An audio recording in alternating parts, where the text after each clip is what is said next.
இன்றைக்கி நம்ம சிக்கன் பிரியாணி குக்கரில் எப்படி செய்யலான்னு பார்க்கலாம். இதுக்கு தேவையான பொருட்கள் என்னன்னு பார்க்கலாமா நம்ம.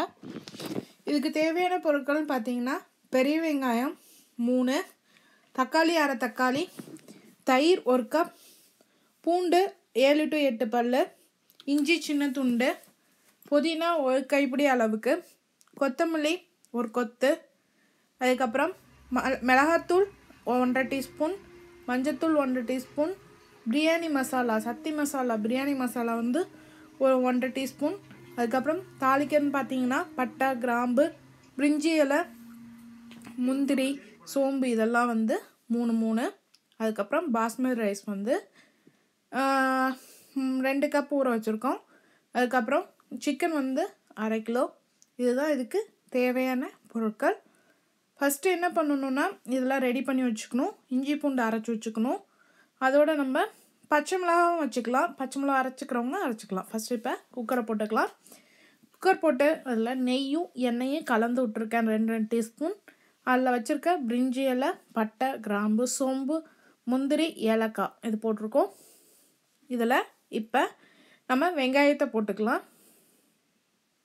வெங்காயம் போட்டதுக்கப்புறம் இதில் இந்த பச்சை மிளகா போட்டுக்கலாம். பச்சை மிளகா போட்டதுக்கப்புறம் நம்ம வச்சுருக்க இஞ்சி பூண்டு விழுது இது நல்லா கொஞ்சம் வெங்காயம் நல்லா வாடினதுக்கப்புறம் நம்ம இஞ்சி பூண்டு விழுது போட்டுக்கலாம்.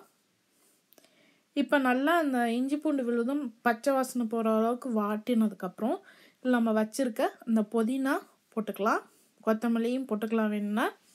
இதில் இப்போ நம்ம வச்சுருக்க சிக்கன் போட்டுக்கலாம். போன்லெஸ் சிக்கன் நான் யூஸ் பண்ணியிருக்கேன்.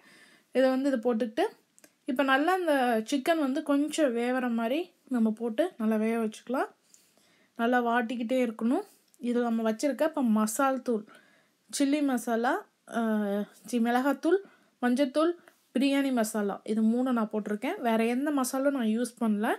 இப்போ இதை வந்து நல்லா அந்த மசாலோடு வந்து பிரட்டிக்கலாம். நம்ம பிரட்டினதுக்கப்புறம் இதில் நம்ம வச்சுருக்க தயிர் தக்காளி 2 போட்டுக்கலாம். இப்போ அந்த தக்காளியோட அந்த கிரேவி வந்து நல்லா பிரண்டு வரணும். இப்போ நல்லா அந்த பிரண்டு வந்ததுக்கப்புறம் நம்ம இதுக்கு பாருங்கள், இப்போ நல்லா அந்த கிரேவி வந்து அந்த தயிரோட பிரண்டு வந்திருக்கு. இப்போ இதில் வந்து நம்ம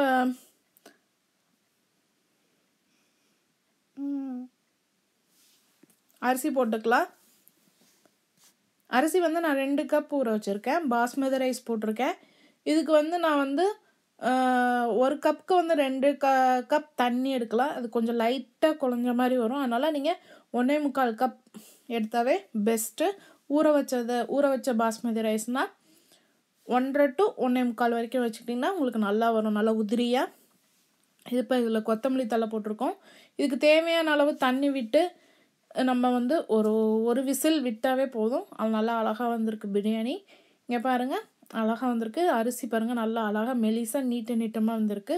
இப்போ நம்ம குக்கர் சிக்கன் பிரியாணி வந்து ரெடி ஆகிடுச்சு. செஞ்சு பாருங்கள். செஞ்சு பார்த்துட்டு உங்கள் கமெண்ட்ஸை போடுங்க. எங்கள் சேனலை சப்ஸ்கிரைப் பண்ணுங்கள். உங்களுக்கு பிடிச்சிருந்தா உங்கள் ஃப்ரெண்ட்ஸ்க்கு ஷேர் பண்ணுங்கள். வீடியோ பார்த்ததுக்கு நன்றி.